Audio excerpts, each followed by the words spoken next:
Looking Backward, 2000 to 1887, by Edward Bellamy. Read by Adam Sims for Naxos Audiobooks.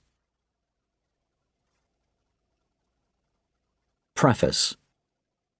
Historical Section, Shamet College, Boston, December 26, 2000.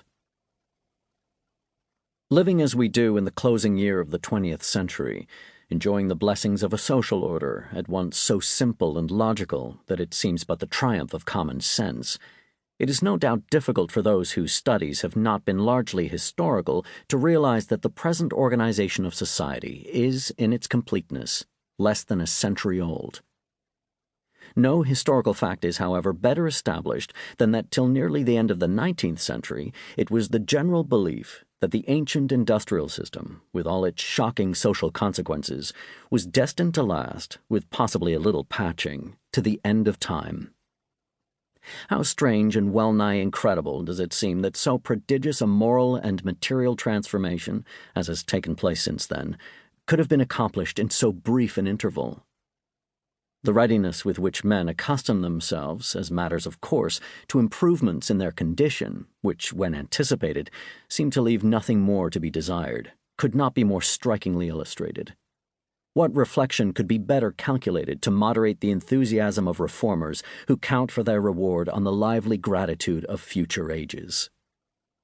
The object of this volume is to assist persons who, while desiring to gain a more definite idea of the social contrasts between the 19th and 20th centuries, are daunted by the formal aspect of the histories which treat the subject.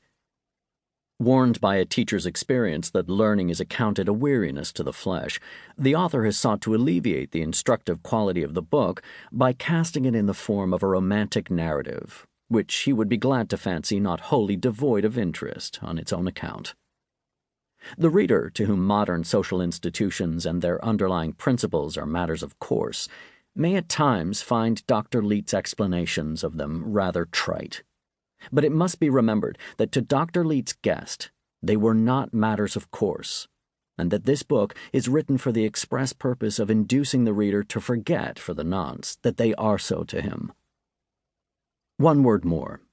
The almost universal theme of the writers and orators who have celebrated this bimillennial epoch has been the future rather than the past, not the advance that has been made, but the progress that shall be made, ever onward and upward, till the race shall achieve its ineffable destiny.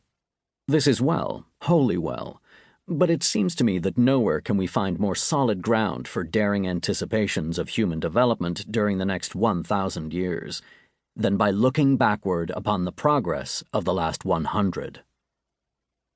That this volume may be so fortunate as to find readers whose interest in the subject shall incline them to overlook the deficiencies of the treatment is the hope in which the author steps aside and leaves Mr. Julian West to speak for himself.